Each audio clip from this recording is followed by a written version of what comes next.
আলাইহিস সালাম রে আল্লাহ এই পরিমাণ ক্ষমতা দান করছেন तमाम পৃথিবী আপনার চক্কর মারতে পারতা হযরত সুলাইমান আলাইহিস সালাম রে আল্লাহ तमाम পৃথিবীর জন্য বাদশা বানাইছেন হযরত সুলাইমান আলাইহিস সালামের কথা বাতাসে মানে কিনা হযরত সুলাইমান আলাইহিস সালামের কথা সমস্ত মানে সেই যুবক হইল নবী সুলাইমান যদি সামান্য সময় যায় হযরত আজরাইল আলাইহিস সালাম আমার সামনে আইবা আল্লাহ তোমারে বাতাসের নবী বানাইছেন আপনি মেহেরবানি করে আমারে সিরিয়ার জমিনে পৌঁছাই দেও হযরত সুলাইমানে ফরমাইল যুবক তুমি যদি সিরিয়ার জমিনে যাও তোমার কি পরিমাণ ফায়দা হবে আমারে কইল ও নবী সুলাইমান আমি যদি সিরিয়ার জমিনে যাই তাহলে হযরত আজরাইল তো আর পচিন হইতা না আচ্ছা কোন চাই আজরাইলের লাগি রাস্তা অপশন আছে কি না মাত্রই না আমি বলি কথা তো নাই আইলেন এখন কিতাবে বারইছে আপনার লোকেশন না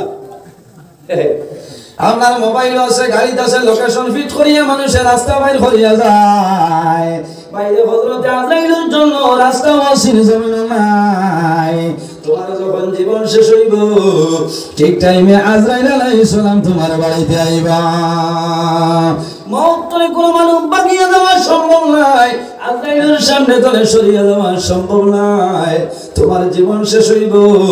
জমিন তলে বিদায় নেওয়ার সময় আজরাইলের নিকটে আইবা হযরত আজরাইল তোমার নিকটে আইবা আল্লাহর বান্দা কইল নবী সুলাইমান আমারে সিরিয়ার জমিনে পৌঁছাই দাও হযরত সুলাইমান আলাইহিস সালামের ডাক দিছেন ও বাতা এই যুবক নিয়া সেকেন্ডের লগে সিরিয়ার জমিনে পৌঁছাই দাও বাতাস যখন হুকুম হয় সেকেন্ডের লগে বাতাসে তোলা মারে সেকেন্ডের লগে সিরিয়ার জমিনে পৌঁছে আল্লাহর বান্দা যখন সিরিয়ার জমিনে নামতো ওই সময় দেখে সাখা রাখা আখি আপনারা ঘোরাফেরা করতেছে বড় খুশ হইল আমি বড় একা জায়গা তাইছি হয়তো আমার মতো আরেক বেমারি আছে এনার লগে বন্ধুত্ব স্থাপন করার অসুবিধা নাই খুব খুশ যে দেখে রে ঘুরিতে এই নমালা খানই বা হ্যাঁ ধরো যদি অলমি হয়ে যাইতে হে যাবা সেই বাবাই অলদি দেখো এতে সারান না আল্লাহর বান্দা যখন সিরিয়াল জমিন নামে পুরা জমিনে যখন স্ট্যান্ড করে রইছে ওই সময় দেখে আমার বন্ধু নাই রে আমার মতন বেমারি নাই আমি যার ডরে সুলাইমান নবীর মোবিল ছাড়িয়া সিরিয়ার জমিনে আইলাম এই না কেউ নাই এর নাম হইল হযরত আজরাইল আলাইহিস সালাম আল্লাহর বান্দা কান্দি কইল আজরাইল আমি তোমার ডরে সুলাইমান নবীর মোবিল ছাড়িয়া সিরিয়ার জমিনে আইলাম আমি অনুরোধ করি আমারে সবাই নয়া করো হযরত আজরাইল বলল আল্লাহর বান্দা তোমার মরণ হইতো সিরিয়ার জমিন তুমি কোন কারণে সুলাইমান নবীর মোবিল হইছো তোমার আইতে দেরি হতে কি আমি খবর লইয়া গেছি এখন সময় নাই এখন তোমার জীবন শেষ তোমার জন্য বরবাদ হয়ে যাইতায় আমি আজরাইলে বাইর করে লিয়া যাইতাম এর জন্য আমার বুজুর্গণ আল্লাহর দরবারে দোয়া করি আয় আল্লাহ যখন আমার জীবন শেষ হইব আজল শেষ হইব আয় আল্লাহ কলিমার শহীদ তোমার নবীর সামনে হাজির রাখি আমাদের জবানে বলো লা ইলাহা ইল্লাল্লাহু মুহাম্মাদুর রাসূলুল্লাহ যাও তোমার বুজুর্গণ আমি শেষ হইলে আর বাদশা কুফাইল আল্লাহ দলের মধ্যে কম দিল না আল্লাহ জলের মধ্যে কম দিছে না কিন্তু বাদশা নেককার নাই বড় গুনাহগার পথ করে বাদশা तमाम জীবন গুনার খাজের মধ্যে লিপ্ত রইল কিন্তু এমন একটা ভালো কাম করলো যে ভালো কামের কারণে আল্লাহ তার আগের জীবনের সমস্ত গুনাহ মাফ করে দিলাইছে একদম সুন্দরী মহিলা স্বামী দুনিয়া থেকে বিদায় নিছে তিন বাচ্চা দুইজন তিন দিন হইছে খাওয়ার কোনো সামাল নাই সন্তানে খান দিচ্ছে শুনে মা গো আমাদের বাবা জান জমিন নাই সামাইলো খানা দেওয়া পেটর খোদাই ধরছে আরে মুসলমান তোমার মা দুনিয়া থেকে বিদায় নিছে বাবা দুনিয়া থেকে বিদায় নিছে এরা অনেক দিন অনেক হইছে দুর্বল ছিল মা বাবা রাতে পানি খাইছে সন্তানদের ঠান্ডা ভাত খাওয়াইয়া মা বাবা ঘুমাইছে কিন্তু মা বাবা দুনিয়া থেকে বিদায় নিছে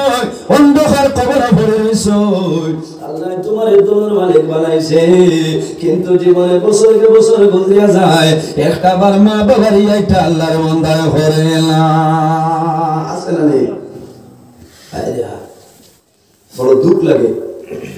ইয়াই করতো তো কবরস্থানের দ্বারে দিয়ে যাইব কি বিলকুল সূরা ফাতিহা শরীফটা পড়িত না এই পরিমাণ সময় নাই এখানে আল্লাহ আখতা তারে তুলে দিছে বড় দুঃখ লাগে আমি একটা ঘটনা কই হাইলাকান্দি খোয়াজ গেলাম 2019 সন যাওয়ার পরে দেখলাম আমার এই বাবাজি তো আরো বয়স্ক মানুষ হালকা লইয়া আল্লাহর বন্দে মানে খানিয়া নি খাওয়াইতরা বড় গরিব আমি জিজ্ঞাসা করলাম বাবা জান আপনার কি ছেলে মেয়ে জমিন নাইনি আল্লাহর বন্দে খান্দি খান্দি কইলা ও মাওলানা আল্লাহ আমার ছেলেও কম দিছিল না আমিও কম দিছিল না কিন্তু আমার কপাল ভালো নয় এর জন্য জমিন আমি এখন পর্যন্ত কষ্ট করি আর আমার কইলা ও মাওলানা নজরুল ইসলাম আপনি চকিতনে উগিদি দেখো আমার উঠানোর মধ্যে ঠেলা আছে আমি ওই বয়সে আবার ঠেলা চালাইয়া জমিন আমার সন্তান আদি লালন পালন করিয়া কিন্তু আমার মনের দুঃখ আমি বাবার প্রথম জমানায় রিক্সা চালাই আমার সন্তানকে লালন পালন করছি আমি বাবা রিক্সা চালাইলাম রিক্সা চালাইয়া সন্তানাদের লালন পালন করছি আমার প্রধান যে পুত্র আমার প্রথম যে বড় ছেলে দেখা আমার ছেলে শিক্ষিত আমার ছেলে বিবাহ করছে চাকরি পাইছে এখন তার বিবি এখন বাড়িতে রইলে খাওয়াইবে না বিবাহটাই বসাইব এখন টাউন যাইতে লাগবে আমার সন্তানে আমার ঘরের মধ্যে রাখিয়া আমার সন্তান বিবি বাচ্চা লইয়া টাউনে গেছে আমার মনের মধ্যে কোনো দুঃখ নাই কিন্তু সবচাইতে বড় দুঃখ হইল কয়েকদিন আগে তার মা দুনিয়া থেকে বিদায় নিছে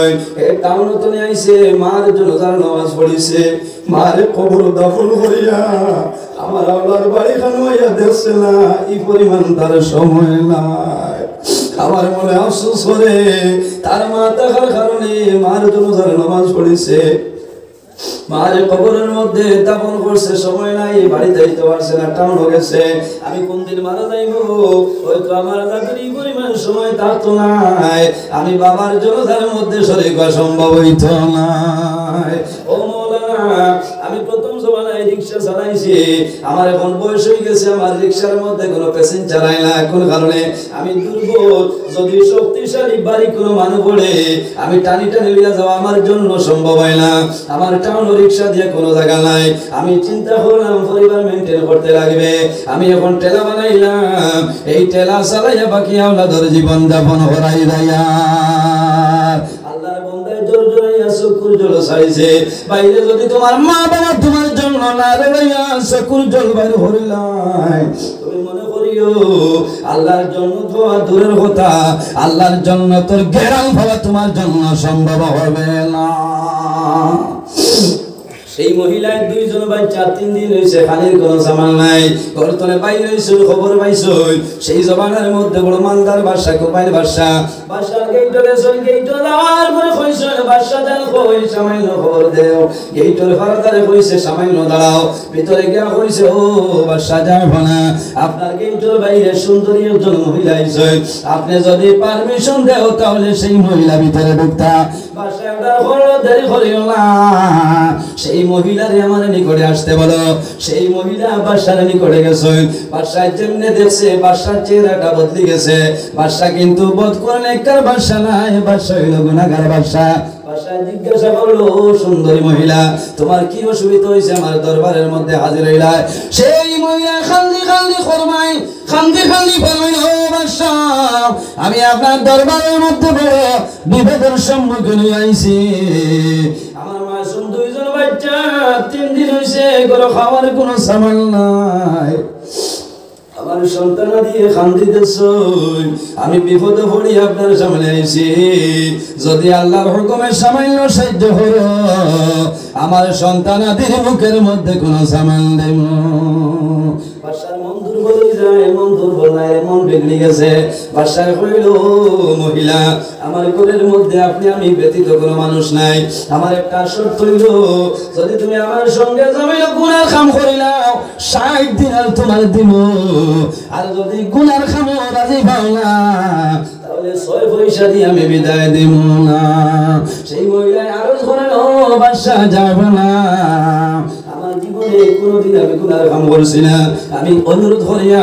আমি আপনার এই প্রস্তাব সমর্থন কইতাম পারিয়া না বাদশা কইল আমার নিকট থেকে সরিয়ে দাও আল্লাহর বান্দি ঘুরিয়া গেছে বাড়ি যাওয়ার পরে সন্তান দিয়ে কান্দিতেছে আবার আল্লাহর বান্দি আল্লাহর বান্দা হায়া শরম সারিয়া বাদশার দুয়ার আওয়াজ শোনো বাদশা আমার সন্তানাদের পরিমাণ অসুবিধা আল্লাহর বাড়ি সামনে আমার সাহায্য হলো বাদশাহ আগের মতন কোন প্রস্তাব দিল সেই মেয়ে লোকে আপনার সমর্থন করছেন না ঘুরিয়াই গেছেন আমার সন্তানাদি মারা যাইবা বিপদ পড়িয়া মা জননী বাদশার নিকটে গিয়া কইল বাদশা যাবো না আমি ওয়াদা করলাম যত জীবন জমিন বাঁচিমু তোমার জন্য আল্লাহর দরবারে দোয়া করবো আমার আওলাদ হলোর বাইসাইয়া আল্লাহর হুকুমের সামান্য সদকা আমারে দিয়া বিদায় দে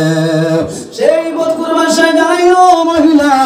তুমি আমার কাছে কোনো দোয়ার দরখাস্ত দিও না আর আমার জন্য দোয়া করার দরখাস্ত আমি দিয়ার না আমার একটা প্রস্তাব হইল যদি আমার প্রস্তাব সমর্থন করো তাহলে তোমারে ওটার সম্পদের মালিক বানাইব নতুবা আমার ঘর তুমি কোনো ভাই হইয়া যাও আমার যুবক সমাজ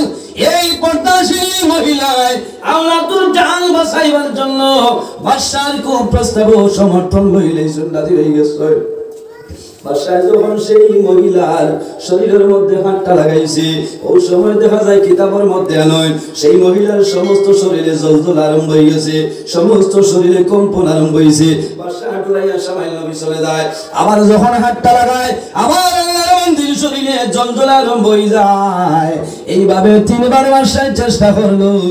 কিন্তু আল্লাহর বান্দির শরীরে হাতটা লাগানো সম্ভব হয় না বাদশা জানাইলো মহিলা আমার জীবনে অনেক গুনাহ কাম করে লাইলাম কিন্তু আজকে আমি বড় অবাক আশ্চর্য ঘটনা দেখলাম আমি তোমার শরীরে হাতটা লাগাইবার আগে শরীরের কম্পন আরম্ভ করে কোন কারণে এই মহিলা কান্দে কইলা ও বাদশা আমার জীবনে আমি জমিনে গুনাহ কাম করছিলাম আমার জীবনে আমি কোনো বেটাইন তোর সামনে বাইর হইছিলাম আল্লাহ আমারে উভয় সংকটের মধ্যে বাড়াইছেন আমার স্বামী দুনিয়া থেকে বিদায় নিছেন একমাত্র আমার সন্তানদের প্রাণ বাঁচাইবার জন্য আমি তোমার কুপ্রস্তাব সমর্থন লইছি বাদশা যাবো না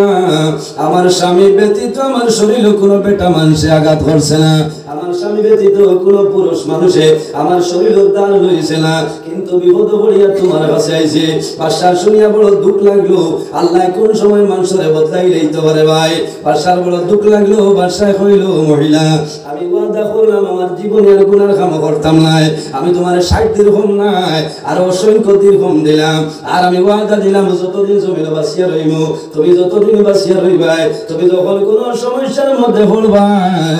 অন্য কোন জায়গায় না গিয়া আমি বাদশার দরবারের মধ্যে হাজির হইও আমি তোমারে অনবরত সাহায্য করব আমার জন্য দোয়া করিও সামান্য পয়সা দিলাম আল্লাহর মন্দির করিয়া বানিতেছে বাদশা রাতে ঘুমাইছে ও রাতে বাদশার ইন্তেকাল হয়ে গেছে ও রাতে বাদশা মারা যায় বাদশা মারা গেছে সকালে যখন মানুষ জাগ্রত হইছেন এগুলো তোমার উপরে দেখা যায় এই জমানার এই দেশের বাদশা মারা গেছেন বাদশার খবর পাইলা বাদশা মারা গেছে হাজার হাজার মানুষ আপনার সমাগম হয়েছে ওই সময় দেখা যায় বাদশাদের ঘরের মধ্যে ঘুমাইতা গরুর চৌকাঠের মধ্যে লেখা আছে আমি আল্লাহ এই বাদশার জীবনের সমস্ত গুনাহ আমি আল্লাহ মাফ করে দিলাম সুবহানাল্লাহ বাদশার ঘরের দরজার চৌকাঠের মধ্যে লেখা আমি আল্লাহ আমার বান্দার জীবনের গুনাহ মাফ করে দিলাইছি আমার বান্দা একটা ভালো কাম করলো এই খাজর কারণে আমি আল্লাহ তার আগের জীবনের সমস্ত গুনাহ মাফ করলাম কাল কিয়ামতের ময়দানে আর সে আজীবন ছায়ার নিচে জায়গা পাইব এর জন্য আমার বুজুর্গগণ বিশেষ করে আমার যুবক সমাজ ভাই তোর কাছে অনুরোধ